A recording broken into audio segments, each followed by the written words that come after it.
సంక్రాంతికి 5 సినిమాలు పోటీ పడిన విషయం తెలిసిందే. మరి వీటిలో విన్నర్ ఎవరు, ఏ సినిమా బాగుంది, ఏ సినిమా స్థానం ఎంత అనేది ఇప్పుడు క్లియర్గా తెలుసుకుందాం. అంతకంటే ముందుగా మూవీ అప్డేట్స్ మరియు రివ్యూస్ కోసం ప్లీజ్ మన ఛానల్ని సబ్స్క్రైబ్ చేసుకోండి. సబ్స్క్రైబ్ చేసుకోకుండా చాలా మంది వీడియోలు అయితే చూస్తున్నారు. సంక్రాంతి పండుగని ప్రతి సంవత్సరము 3-4 సినిమాలు రిలీజ్ అవుతుంటాయి. పండగకి తీవ్రంగా చాలా పోటీ ఉండడం నార్మల్, కానీ ఈసారి అది ఎక్కువగా ఉంది. ఈసారి 5 సినిమాలు రిలీజ్ అయ్యాయి. దీంతో థియేటర్ల వద్ద తీవ్ర పోటీ అయితే నెలకొంది.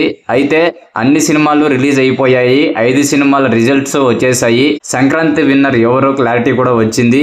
సినిమాలకు వస్తున్న టాక్ ను బట్టి విన్నర్ ని నిర్ణయించే టైం అయితే వచ్చింది. మరి సంక్రాంతికి ఏ సినిమా టాప్ లో ఉంది, ఏ హీరో ముందున్నాడనేది టాప్ 5 ఆర్డర్ ప్రకారం చూస్తే ఈ సంక్రాంతి విన్నర్ మెగాస్టార్ చిరంజీవి గారు అని చెప్పొచ్చు. ఆయన నుంచి వచ్చిన మనశంకర్ వరప్రసాద్ గారి మూవీ ఫస్ట్ షో నుంచే బ్లాక్ బస్టర్ టాక్ అయితే తెచ్చుకుంది. కలెక్షన్లు కూడా అదే రేంజ్ లో వస్తున్నాయి. Family entertainment, comedy, sentiment, emotions, action, Venky special entry ఇలా అన్ని కూడా ఇందులో ఉన్నాయి. అందువల్ల ఈ మూవీ విశేషంగా ఆకట్టుకుంటోంది. తనలోని వింటేజ్ లుక్ ని, స్టైల్ ను బయటికి తీసి చిరంజీవి చేసిన రచ్చ సినిమాని మరో స్థాయికి తీసుకెళ్లింది.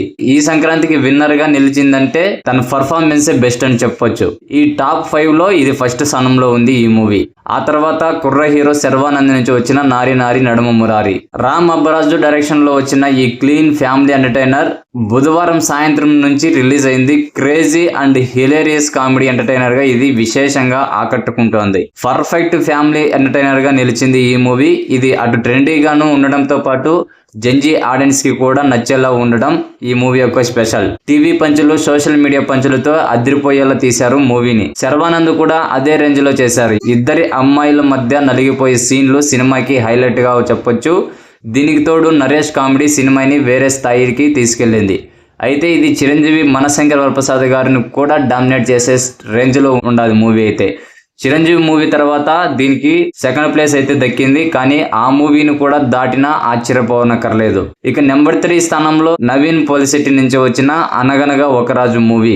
ఈ సినిమా బుధవారం రిలీజ్ అయింది. పర్ఫెక్ట్ సంక్రాంతి పండుగ సినిమాలా దీన్ని అయితే తీశారు. అమ్మాయి కోసం హీరో పడే పాటలు, ఆస్తి కోసం ఆయన వేసిన స్కెచ్, ఎన్నికల్లో పోటీ కోసం ఎత్తులకు పై ఎత్తులు, ఇలా విలేజ్ పాలిటిక్స్ ని తలపించేలా ఆద్యంత సందడిలా ఈ మూవీని అయితే తీశారు. ఫ్యామిలీ ఆడియన్స్ ని బాగా ఆకట్టుకుంటుంది. కాకపోతే routine story and forcible comedy దీన్ని 3rd స్థానంలో అయితే నిలిపాయి. ఇక 4th ప్లేస్ లో మాస్ మహారాజా రవితేజ భర్త మహాశైలకు విజ్ఞప్తి మూవీ అయితే ఉంది. కిషోర్ తిరుమల డైరెక్షన్ లో వచ్చిన ఇందులో డింపుల్ హయాతి, అశికా రంగనాథ్ హీరోయిన్లుగా యాక్ట్ చేశారు. ఇది కూడా లవర్ కి భార్యకి మధ్య నలిగిపోయే భర్త కాన్సెప్ట్ తోనే తీశారు. సత్య కామెడీ, రవితేజ వింటేజ్ ఫన్ను, ఇద్దరు అమ్మాయిల మధ్య నలిగిపోయే సీన్లు, సోషల్ మీడియా పంచులు ఈ మూవీలో హైలైట్ గా చెప్పొచ్చు. కొంతవరకు నవ్వించింది. ఈ మూవీ యావరేజ్ గా అయితే నిలిచింది. సంక్రాంతి పండుగ కాబట్టి బాగానే ఆడే అవకాశం అయితే కనిపిస్తోంది. ఇక ఈ సంక్రాంతికి చివరి స్థానంలో నిలిచిన cinema Prabhas the Raja Saab movie. నిజానికి ఇది యావరేజ్ నుంచి అబోవ్ యావరేజ్ మూవీ. ఆడియన్స్ దీన్ని చాలా రాంగ్ గా తీసుకున్నారు. ఫస్ట్ రోజు చాలా తీవ్రమైన నెగిటివిటీ దీన్ని దెబ్బ కొట్టింది. ఆ తర్వాత కొన్ని మార్పులు చేయడంతో సినిమా బెటర్ గానే ఉంది, కానీ అప్పటికే వచ్చిన నెగిటివ్ టాక్ గట్టి ప్రభావం చూపించింది. దీంతో ది రాజా సాబ్ మూవీ చివరి స్థానానికి పరిమితం అయ్యింది. అయితే ఇది ఇప్పటికే 200 కోట్లు దాటేయడం విశేషం. మారుతి డైరెక్షన్ లో వచ్చిన ఈ మూవీలో ప్రభాస్ పక్కన మాల్వికా మోహనన్, నిధి అగర్వాల్, రిద్ధి కుమార్ హీరోయిన్లు యాక్ట్ చేశారు. సంజయ్ దత్ నెగిటివ్ రోల్లో యాక్ట్ చేశారు. మొత్తంగా ఈ సంక్రాంతికి రిలీజ్ అయిన మూవీస్ లో ఇది 5వ స్థానానికి అయితే పరిమితం అయ్యింది. సో ఈ సంక్రాంతికి రిలీజ్ అయిన ఈ మూవీస్ లో మీకు బాగా నచ్చిన మూవీ ఏది, మీరు బాగా ఎంజాయ్ చేసిన మూవీ ఏది, ఆ మూవీ యొక్క నేమ్ ని కామెంట్ సెక్షన్ లో కామెంట్ చేయండి. అలాగే మూవీ అప్డేట్స్ మరియు రివ్యూస్ కోసం ప్లీజ్ మన ఛానల్ ని సబ్స్క్రైబ్ చేసుకోండి.